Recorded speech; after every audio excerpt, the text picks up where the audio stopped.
For those of you who don't know Sheriff Dart, he was elected in 2006 as Cook County Sheriff.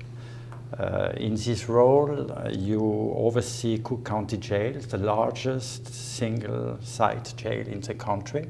Is that correct? Yes. Good. Additionally, your deputies are responsible for providing judicial safety in hundreds of courtrooms scattered across Cook County. I can tell you a lot more about Sheriff Dart, but I think it's much better if he answers a few questions we will have, and you can even develop if you want. Sure. I just know that we have at least one thing in common. We love cheese, especially Swiss cheese. Huh? Oh my God, especially, yes. I'm sorry.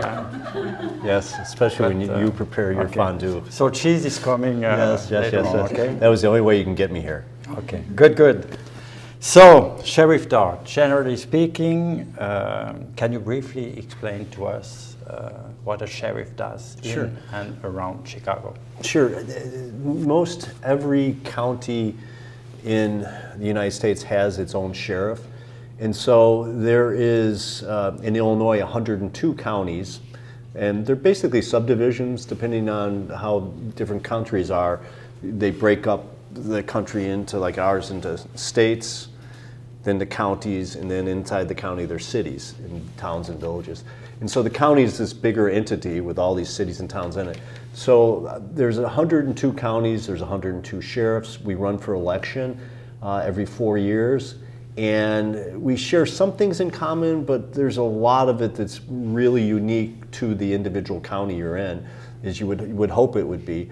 And so for me, our facility, we're the second largest county in all the United States. So Los Angeles County is the only county that's larger than us. And so we're the second largest sheriff's office in the United States. I have about 6,000 employees.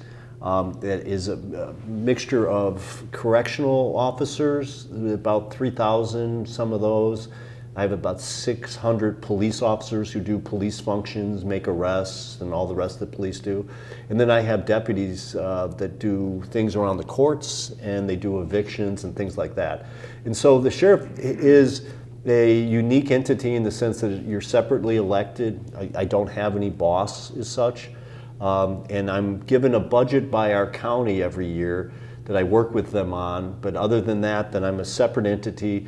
That's really my mandate is to do what I think is right in operating a jail, but then doing police, criminal justice related activity as well throughout the county. So it's one of those positions that allows you to be as creative or uncreative depending on what you want to do with it. Many sheriffs are really just sort of very standard in the sense that they run their jail, they get people back and forth to court hearings, they feed them, they take them to doctor's appointments if they need it, and do some basic police functions. And then there's a place like ours where we're very, very different, and not just as it applies to this state, but outside of the Illinois, we're very unique in regards to that. So a long answer to your short question, it's an elected position that has a very broad mandate, and I've used that mandate to really be more than what traditional sheriffs do in regards to criminal justice. Thank you. I had the pleasure to visit your jail as a guest a few weeks ago as a guest, and I could exit at the end of the visit, so I was happy. And I noticed that you have introduced a nuanced and thoughtful approach of law enforcement. Through different programs, you seek to give individuals in custody skills that help to stop the revolving doors, the revolving door of incarceration.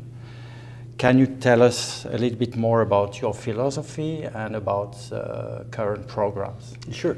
So, as I mentioned a few moments ago, the job itself could be as creative as you want it to be or as narrow as you want it to be. There's no real playbook. The actual word sheriff came over from England with the colonists back in the 1600s. And so it's a very nebulous job. And so for me, I was ideally suited for it, I believe, in the sense that my background is somewhat diverse. I'm a lawyer. I started as a prosecutor here in the county many years ago, and then I was in our legislature for years as well before I became sheriff. And so I come at things from maybe a different perspective than someone who came up just through law enforcement. And so for me, when I became sheriff, I looked at all the different aspects of the office that were already in existence and asked, whether I wanted to change them, if I want to keep them, I want to expand on them. And at the end of the day, I just really pretty much built a model that has at its center this notion of changing people. So whether it's on the street in dealing with people who have mental illnesses or opioid addictions on the street, I come up with programs that are unique, haven't been really done around the country to deal with that issue. In the jail, I really felt that to just run a basic jail, which some people say that's really all you should do, where you just feed people and move them back and forth to court. I never thought that would be a good way for me to utilize my time in office. I just felt strongly that the public rightfully should expect us to do a lot more, and that when I have people in my custody, that's the perfect time for me to try to change behavior. And so to change behavior, though, required me and my office to really start digging into who these different individuals were, not just what got them into custody, but all about their mental health background, any substance abuse issues they have, their educational background, their family background, regarding their children if they have children, which most of them do, and really start peeling it apart to figure out what it is that I could do for this individual to change the trajectory. Because one of the points that's really important that this is my life, I sometimes overlook, is that most of the public, they conflate and they confuse jails and prisons. They think they're interchangeable, and they're not. In our country, it's pretty much across the country. Prisons are where you go to serve a sentence. So you've been charged, you've been convicted, and now you've been given a sentence and you go and serve it in prison. And the prisons have different ways they operate. Well, some are more enlightened than others. Some just hold people and then release them when their sentence is over. Jails, on the other hand, are almost exclusively where you're waiting for your trial. So you've committed some act, you've been arrested, and the judges feel that you are too dangerous to be back out on the street while the trial's going on, so you're held in the jail. Because the notion in most jails were that you just stay there for a few months, maybe a year waiting on your trial, jails traditionally didn't get involved with programming, didn't get involved with analytics, didn't get involved with trying to change behavior, because the thought was in a normal system you'd only be there for a short time, so you really couldn't do much. Unfortunately, in our county, we have one of the, if not the slowest criminal justice system in the country, and I have people in my custody who have been waiting 13 years for their trial, 11 years, 10 years. It makes no sense. I used to be, as I said, I used to be a prosecutor. There's no explanation for that. There's none. There's zero. I've tried cases from drunk driving cases to homicide cases, and I can tell you no case should take more than a year and a half. But anyways, once I sized up the fact that I was going to have these folks for so long, it gave me more of an idea that my mission was, now that I have them here, and they're all, not all, but many of them, majority of them are going to be leaving my custody and going back into the community, not going to the prison system, because either they waited so long for their trial, they served all their time, because you get credit for while you're sitting with me, they served all their time waiting for their trial, or they ended up getting probation, which means you're allowed back into the community and they're just watching you. Because most of the people fit into those boxes, I figured this is the sort of the push I needed to really start trying to change behavior. So that meant that I started at the outset, when people come into my custody, I find everything I can out about them. We do work with them, whether it is educational work or it's getting at mental health issues that they've had. In many cases, it's the first time they've ever had it analyzed and diagnosed. And we put together unique programs for people with different mental illnesses that are catered to what their illness is. And we put the program together while they're with us, but then we have a companion program in the community. So when they leave us, they stay connected, they're still working on whatever their issues are. And it's the same with substance abuse. So whether it's an opioid issue or some of the other substance abuse issues, we treat you while you're with us, but then we connect you into the community when you leave us. And so everything I've been doing in the jail has had that one sort of strain running through it, is that I will work with you to make you a better person yourself. You'll be better for your community, you'll be better for your family. And so there's virtually no program that we don't engage ourselves with to try to get to that point. And that's just really different. That's not what most jails do at all. And we've taken it further than anyone in the country. We have more programs than anybody in the country. We do more work outside of the jail than anyone else in the country. It's just, I look at my mission being very different. Mm-hmm. And so the jail is just this very expansive place where there's always a new program. I mean, when people come up to me all the time and say, Tom, will you be willing to try this program? And I always tell them the exact same thing. This is the criminal justice system. We couldn't conceivably screw it up any more than it is. So let's try your idea out, and we'll measure it. We'll see if it has results that are positive, and if it does, then we will keep it. If not, we'll either tweak it or we'll get rid of it. And so, as I say, you look at my programs, it runs the gamut from mental health, substance abuse program, to where we have farming programs, we have cooking programs, we have yoga programs. We had some type of Buddhist program that we ran for years too. We have knitting programs. We have programs that teach you how to write your memoirs, so that it helps you start analyzing yourself and being more critical of what got you to where you're at, but also unleashing a lot of emotions that you've had all your life. We have entrepreneur programs. We just have so many programs, and we keep adding to them. It's really neat. We have our own beehives. We make our own honey. We take our stuff that we grow on our farm and we sell it downtown in Chicago. And now we have a food truck that we're operating that a friend of mine, an Italian chef named Bruno Abate, raised all the money himself. He teaches the detainees how to cook, and now we run a food truck where we sell it and we make money to keep the program going. So wildly expansive in the jail, and then the things I do on the other side of it and the police side of it also in the same vein, very creative. Okay. Let's get out of jail for Yes, a while. All for it. Last time we met, we had a discussion about your programs and your interaction with the community, with the local community, and you told me about this program where the policemen have tablets and you send them to different places. Could you please develop a little bit about that, because that's interesting. Yeah, one of the issues that I have found that is not unique to this city, this county, this country, is that police all around the world are the ones that, when a problem occurs in residence, they call. Here in the United States, it's 911 on your phone. In other countries, I don't know what the exact number is, but they call to get help. And most often, all the calls, like all of them, go to a center that is for the police. And so the police are then called out. Here in this country, and it's literally from the Atlantic to the Pacific, probably one of the largest issues facing law enforcement, and it's been for quite some time now, is that police get all of the phone calls when there's a mental health issue in a house. And what I mean by that is that the issues dealing with mental illness is so much more pervasive than people appreciate. So many people suffer from it, have a family member that suffers from it. And when someone has that, there's a certain pattern that happens almost all the time, where somebody has a mental illness, they may have gotten it diagnosed, maybe not. Certain communities don't have resources for that. Even if it has been diagnosed, they aren't following through on their program and their medications. they usually lose their jobs. They have nowhere to live other than with their family, and they're back home with their families.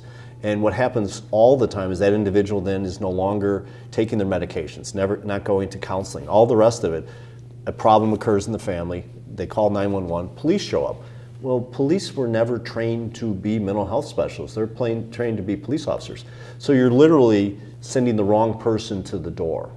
And that's going on everywhere in the country. And so people have talked about this for years and think about what they can do about it. And I really got tired of just all the talking, because that's all it was. It was well-meaning people, almost across the board, well-meaning people.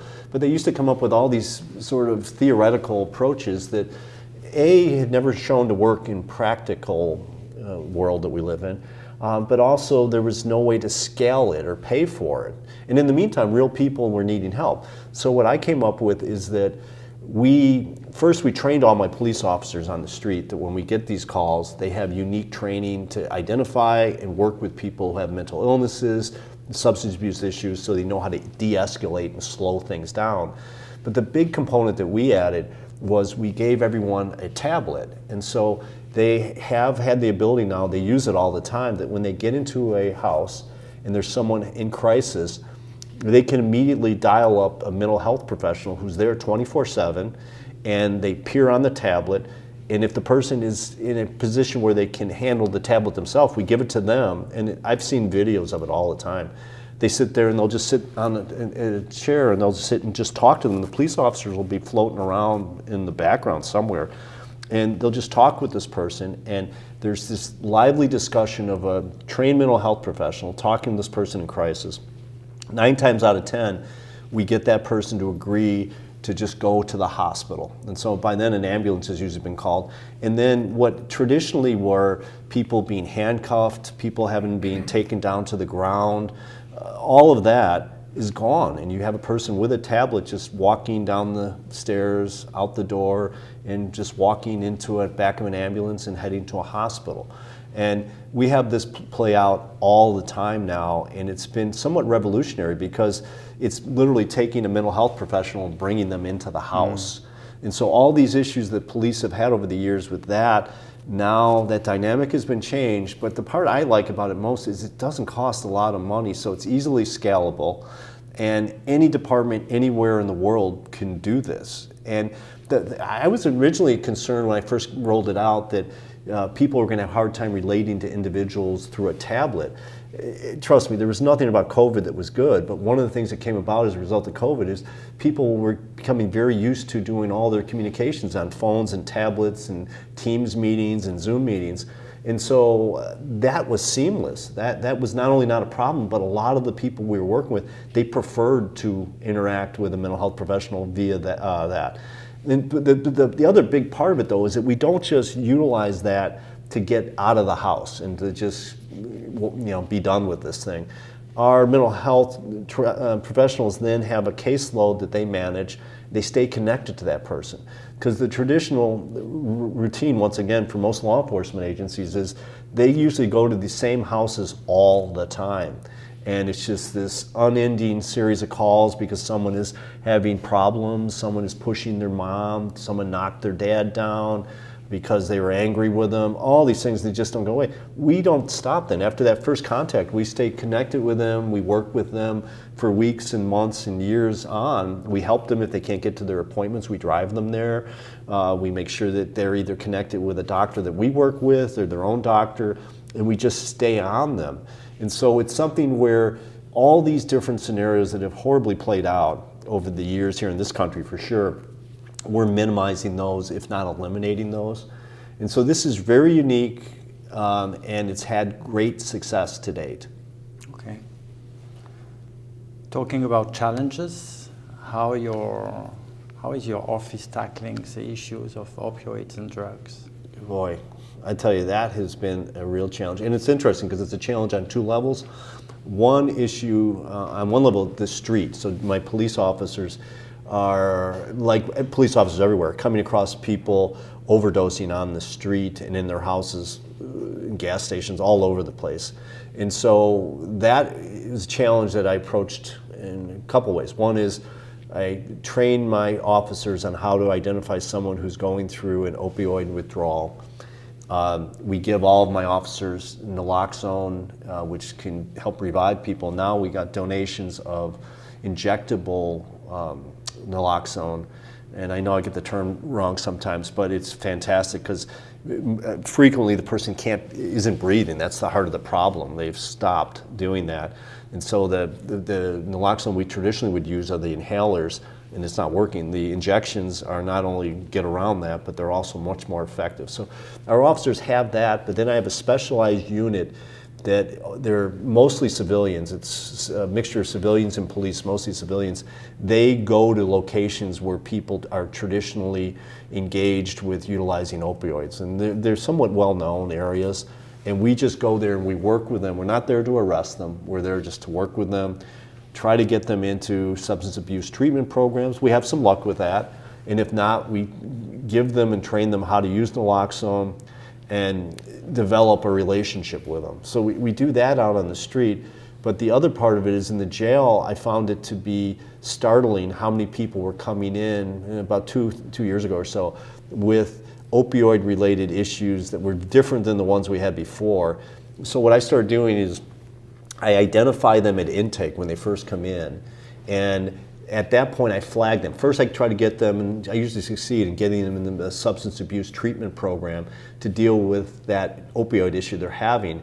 But then while they're with us, we get ready for their release. So we work with what community they live in to get a provider who will take them when they leave us. And once again, we'll drive them there if they need rides. And then we train them how to utilize naloxone. And so we've been doing this for years now. We then give everyone who leaves, I think it's 4 naloxone inhalers, and we've given out, I think, 25,000 so far. And we interview people because many of these people come back in my custody, and we interview them when they come back in. And if we show that there's someone we train in naloxone, we interview them to see if it came in handy. And it's sort of across the board. They've used it. So we won't even be able to calculate how many lives we saved by training individuals who obviously run in circles frequently with other people who have opioid issues. We train them how to bring someone back and to save someone's life.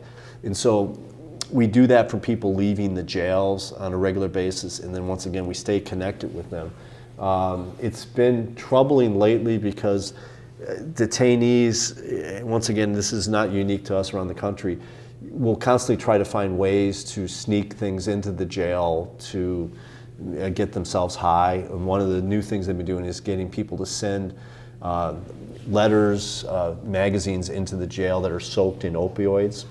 And they also have them soaked in non-narcotics, that they get little sparks in their cell through the light or through an outlet, and then they light the paper on fire and they inhale it to get high. And it's been particularly challenging because it's harder to detect. And even with drug sniffing dogs, it can be troubling because a lot of the things they soak the paper in are not narcotics. They've been soaking them in rat poison, bleach, and a couple other things that they then use to get high. And those are not narcotics, so the dogs aren't even trained to sniff those things. So we're constantly having to up our game as far as checking what's coming into the jail. But I've been able to maintain that we still have it so that everyone gets books, letters, and things like that come in. So I did not want people to be in this sort of antiseptic environment where they have nothing. But it's just been very tricky to keep up on that. Okay. We first met following the international virtual chess tournament for inmates. Yes. At the end of which Switzerland was not the best. As was us as well. There is still hope. There is still hope. Do you see any other opportunities for international cooperation? And if so, which ones? And how can Switzerland and the members of the Consular Corps in Chicago help you? You know, I think it's somewhat unlimited. For starters, I am always trying to find new ideas and best practices. And so if there is a jurisdiction, a country that has come across some unique programs, some new unique approaches to things, I would love to hear them and see if there's things that we can import here, do here, test out, see if they work. That would be a really positive for me. And on the other end of the coin, anybody who wants to get any of the things that we've done, is to say we have a wildly large menu, but I'm also big in analytics. So I've been studying all these things. So it's not just I come up with some new crazy program and let's just see what happens. We study it, we analyze the people in the program, what happens to them when they leave the program, and all those different things are connected there. So we're happy to give anybody who wants, obviously we can send them online the basics of the program. Anybody who'd ever want to come and visit the jail and see it up close and personal, we're on board with that. But then on the other part of it too, when you mentioned the chess program was something that sort of happened somewhat organically, where I wanted to teach the detainees chess because I wanted to get inside their heads so that they were understanding, just like chess, you have to think multiple moves ahead. You cannot just be reacting your whole life. And so that's all been great, love it. And my son took up, when he was in high school, put a program together for the detainees' children to teach them to play with their fathers online, which was really cool because it built these bonds that were never there before. And my two daughters in high school, one did a cooking program at the jail and one did a art program at the jail. My only point is that our interaction is really cool that we do every year for the chess tournament. It could be done in some of these other programs too. Mm-hmm. So, I mean, if you think about it, Pascal, I mean, there's no reason why, if there's a nice, neat art program going on in a jail or prison, say in Switzerland, there's no reason why once a week, whatever it would be, we couldn't via Zoom. It's so inexpensive these days to do all this stuff. Couldn't have the art program one week being done by an instructor in, say, Switzerland as they're teaching the detainees in the Swiss jail prison, and then the next week we're doing it for the Swiss. I mean, there's ways that we can do this that also would be phenomenal, because I'll tell you one of the things that just blew me away. I'm a history major, I read a lot, so I sometimes forget that's not the norm. When we were doing this, we made a point of getting flags from all the different nations that were involved with this. Virtually all of the detainees had no idea what these countries were. They'd never heard of them. Forget the fact they didn't know what continent they were on. And so there was a learning curve there too that changes people's mindset, because once again, my whole purpose is to change mindsets and to change people's trajectories in life. And so anything that brings in culture, anything that brings in other parts of the world into it is great. And so I've never wanted to be just limited by the chess program. I just haven't had enough time in the day to go to that next level on how I can make that interaction. That's why any of the consulates who can make a connection for us with a jail, prison in their country, I'm open to anything. We can do most of this stuff via technology these days pretty easily. Good. The floor is yours. Any questions for Share It Out? You have a program where you match inmates with dogs. Oh, yeah. Can you talk a little bit about that? Yeah, that one's really fun. So about like 8 years ago, somewhere in that range, I can't remember when, I'd always been wanting to get an animal-related program, because I was doing all these other programs. And I'd seen prisons around the country have dog training type programs and things like that. And I kept trying to do it at my place, and my staff kept telling me no. And mind you, one of the benefits, not many benefits, but one of the only benefits of being sheriff is it's somewhat like a benevolent dictatorship. I'm the only one with a vote, And so I just didn't have enough time, though, to pursue it much further. I went to a conference I was speaking at on mental health treatment for people incarcerated down in Nashville.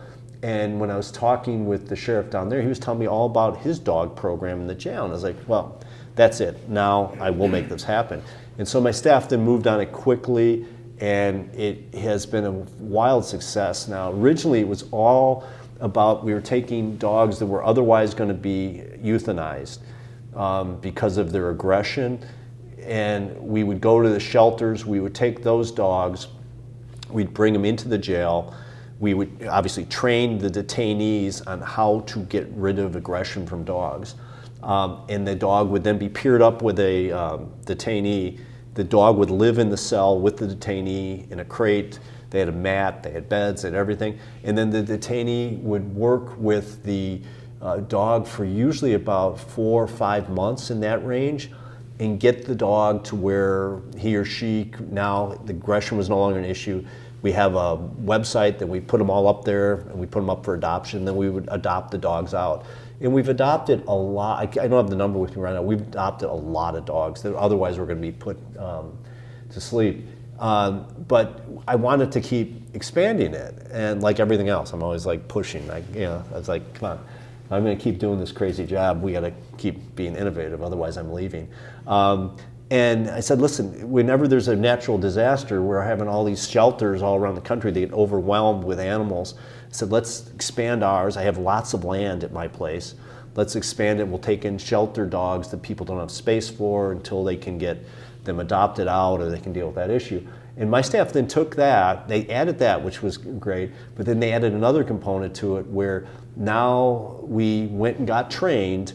So now detainees are also, in addition to working on the aggression to dogs, to adopt them out, we're training dogs to be therapy dogs. And so this group of dogs are trained to really just become companions, therapeutic tools, for lack of a better word. And I wasn't even sure how useful that would be. And oh, did I misread that one? We have just this long list of people who've already signed up. So as we're training dogs to be therapy dogs, they're already being spoken for, and we've got a long line. Hospitals, police stations, 911 centers, just regular businesses that have employees that are in one area for extended periods of time, because the dogs just sort of wander around, people pet them. It's amazing what it does for people. And so that's the other aspect of it. We just expanded that, I think, 2 or 3 weeks ago. And so that's really a fun one. And I haven't figured out when my next push on that one is yet, though, but it will be coming. Another question? From our perspective, our target market are Canadians for our consular services who are detained abroad or arrested abroad. Your services, the assistance that you provide folks with mental health differences in your facilities, if that person is a foreigner who has no legal rights in living in the United States, they committed a crime, they've been arrested, they're under the auspices of your local laws, obviously. I'm assuming that the services for those with mental health differences who are foreigners is the same. Mm-hmm. Yeah, there's no distinction. Sort of, I guess, the key question then is if they are sentenced, they continue their time here, I'm assuming in your county, nonetheless, moving forward, they will continue receiving those services, and then what happens when they need to be deported, if they are under the auspices of ICE at that point? How is that, all the good work that you're doing, helping folks with mental health differences, but then they're transferred to a group of folks in another agency who's going to send them back to country X? How is that going to happen? It's medication or treatment or? That's a challenge. That's not easy. It's not. That's I mean, I have many things that are frustrations, after all these years of doing this. But one of mine, because to me it's just not needed. There's frustrations where you can see like a philosophical disagreement, and you can see where the tension would be. This is more tension with like incompetence, to be honest with you, because whether it's that or sometimes dealing with our own prison system, we have medical assisted treatment. So like someone comes into our facility, we will allow them to use other types of drugs to get them off of opioids. And that's not the norm in most jails or prisons, but the problem we have, if they're going to be going out of our custody anytime soon, you have to stay on this regimen for a period of time, and if you don't, not only is it not going to work, but the person's going to go through horrible withdrawals. And so you would think, well, that's easy enough. The prison system, you're all in the same state. No. So we have to actually calculate, is this person going to be with us long enough to go through the full regimen? My only point being is that we have that issue with our own state. When we were doing our chess program, my son was really upset one day when it was over because I guess we all hadn't thought of it. They built this real community of children of incarcerated adults. They were all meeting at his high school to then Zoom with their fathers and stuff. Well, some of the fathers, then their case got disposed of and were going down to the prison system for whatever the period of time, a year, 2 years. And it was quite upsetting. Not only this community was sort of being broken up, but then the kid wanted to continue to play with their father. I thought this would be a no-brainer. It's like, oh, prison system, he's in our chess program. Can you just get a room once a week where he can go with a laptop and plays? No. I said, no, you're not listening. All you need is the laptop. We don't have it. Okay, I will give you the laptop. We don't have connectivity. I'll send someone down there to make it connected. No, we can't do that. And so it was just heartbreaking because the whole thing ended. And it was the same thing with the treatment because there was no logical reason for it to happen. So my only point is we have it pretty bad just trying to do handoffs within our state. When it comes to dealing with other entities like from the federal side, I don't have any great faith that that would occur very well. May I ask, sorry to interrupt, but I'm assuming then the services that you provide for those with mental health differences, is that medical specific? So would this be something that's documented in that detainee's medical file and would therefore have to be respected by, regardless if they stay within the state of Illinois or elsewhere? If it was a medical part of it, more often than not, they would have to some extent, because of liability issues, I guess. But as I said, they won't even continue to finish some of the medical treatment we're doing to get people off of opioids. But now, within the state of Illinois. Yeah, within the state of Illinois. So on the federal side of it too, I'd be shocked if they felt compelled to do that because what they routinely will tell me across the board is, well, we just don't do that. I was like, well, you should do it, and it's not that hard to do. So why won't you do this? And you just never get any response, and they don't have to report to me, so I don't get anything back. We give our entire file to people, so whether it's on the medical side or if it's programmatic, we give them the whole thing saying this person's really doing well right now. Here's the medications that they have. We have doctors on staff that do that. Here's the programs they're in, doing really well. If you can continue this or some variation of it, that would be good. It's nothing more than a suggestion from us. And so I don't know if there's things that you could do on your end of it where you could become more aggressive, for lack of a better word, to say, listen, this person is doing very well in this program. We really insist that you continue to do it. Just because jurisdictionally they're not in the custody of the sheriff anymore, you should do this. It's like, so the MAT, it's methadone, and our state won't use it. And a lot of jurisdictions don't, and yet it is so effective. And it's just, so I can't speak definitively on the federal side when they go to ICE, but I just know going to different jurisdictions, we've had very little luck with people doing anything other than saying, oh, that's nice, Tom, that's nice. No, this isn't a suggestion, this is what this person needs, but it's just a suggestion. Thank you. Yannick, or no? With the situation that we're living in this area, particularly in the city of Chicago, with the new arrivals of asylum seekers, there has been a move by some members of the city council or the General Assembly in the state of Illinois to change the status of sanctuary city or sanctuary state for Chicago and for Illinois. I know that you've been historically a big supporter of that. For many reasons, but mainly because of security, it's important. Well, for lots of reasons. Yeah, law enforcement was a big supporter when that passed. Those legislations were passed. So, the narrative that is out there is quite aggressive. So I'm pretty sure that you're facing a lot of challenges related to this. National of South American countries like Venezuela, where there is no consular diplomatic representation. I don't know if they are in the law enforcement somehow for different issues. I'm pretty sure it's happening already. So what's your take on all this? How is, from your perspective, how's this affecting your job?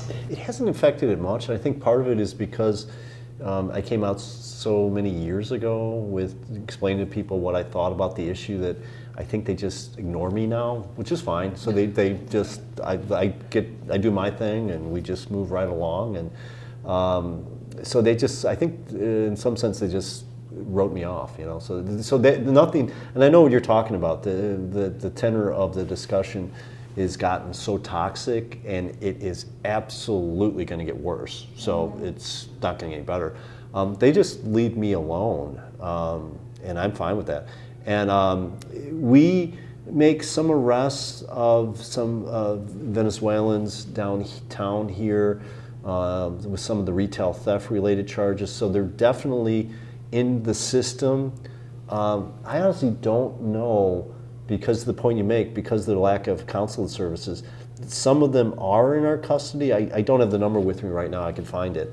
But I don't know what that means for them individually, that they don't have any consulate to be interacting with at all.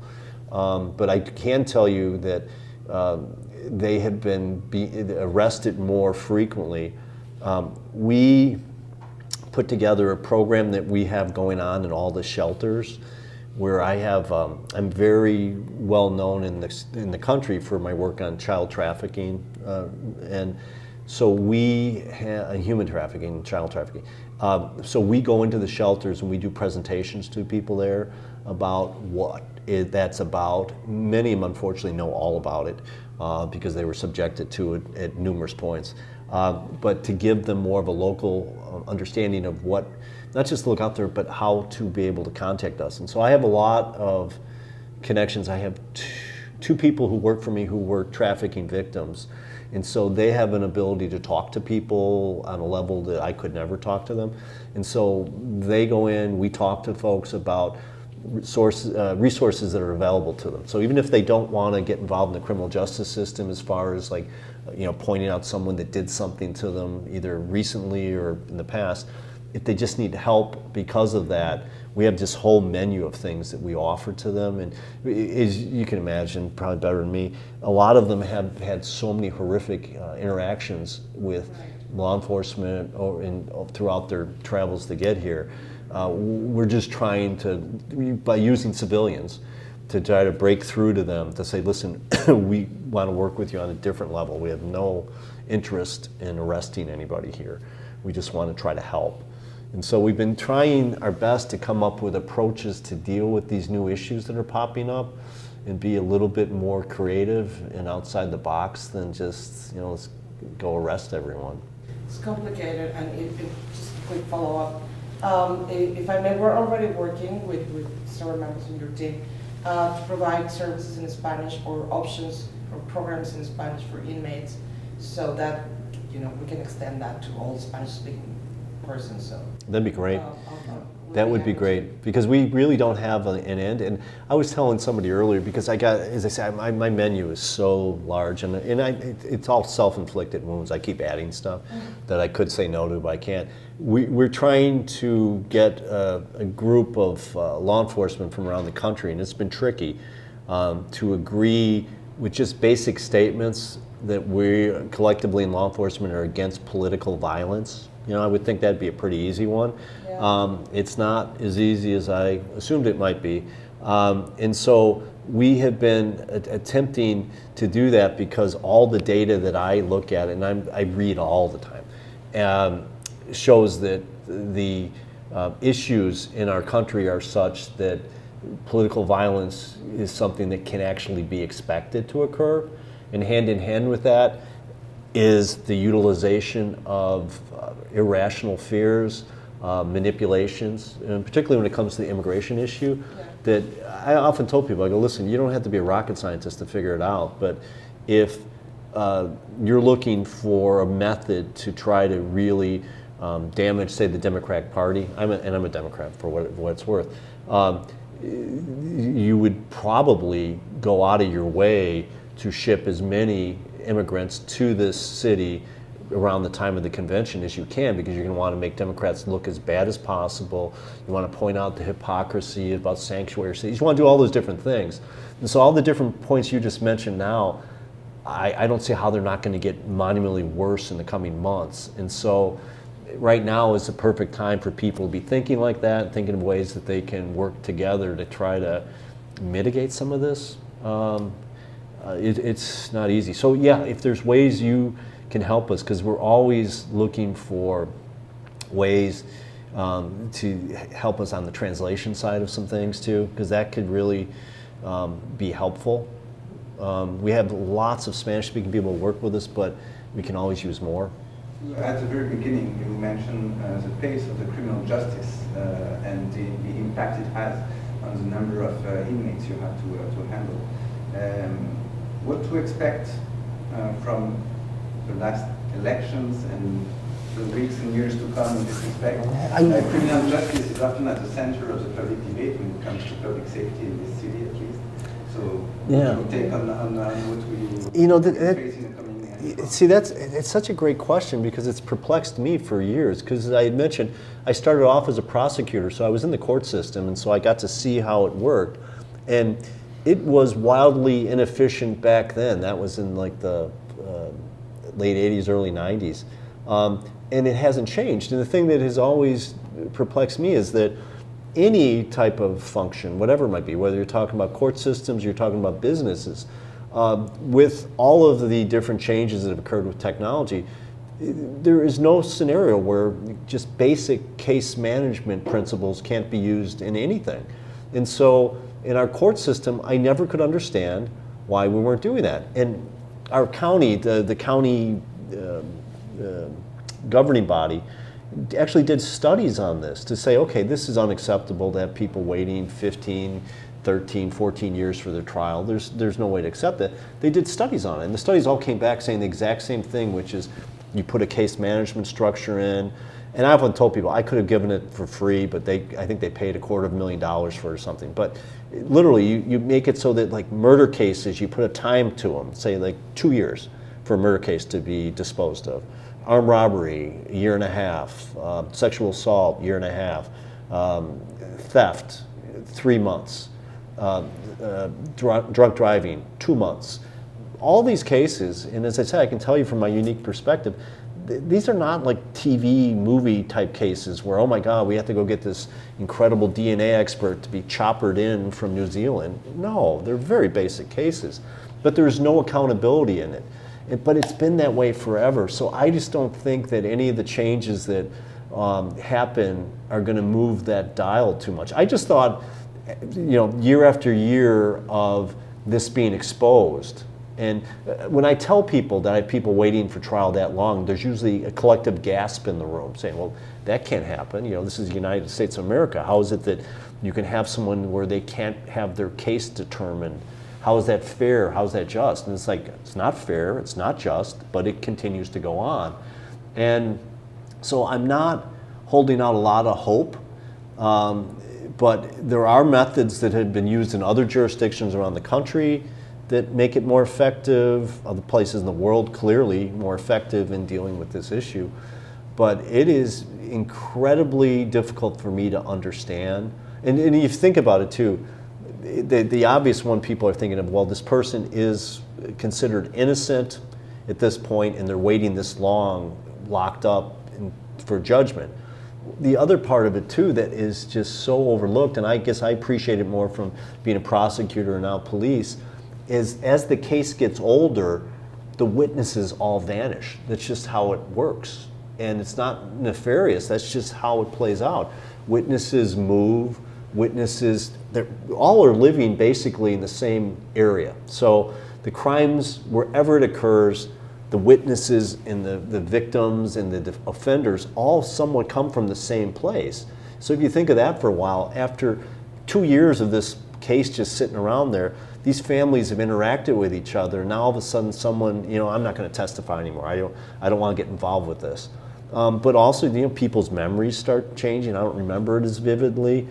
So my point is that as longer the case drags out, the chances of there being a conviction gets lower and lower and lower and lower. And so there's people who want to drag it out because it helps their chances of getting away with it, which just then further feeds this sense that our criminal justice system's broken. And then it feeds the fact that when there's a shooting, we all know that there was 2, 3, 5 different witnesses, but yet when we show up, not only are there no witnesses, but the person with the bullet hole in their leg won't testify. They won't tell you. They think the system's broken, and they figure that, okay, I'm just going to deal with it myself, and that's really what we see it playing out. Because when you look at like shootings, when someone shoots at somebody and hits them, doesn't kill them, the number of times those cases are solved is, I think, 6 or 7%.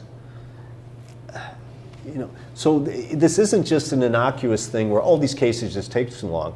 No, it feeds this bigger issue of people feeling the system is broken. I will not participate in any fashion, even if I'm the one that's been shot.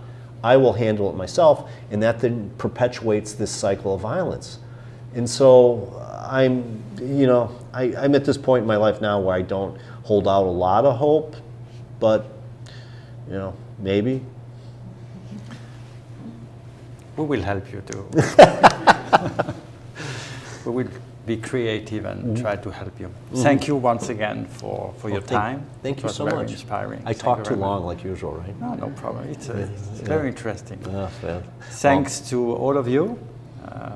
I hope you enjoyed the interaction, and I suggest we make a break here, and we can continue the discussions with some Swiss cheese. I'm sorry.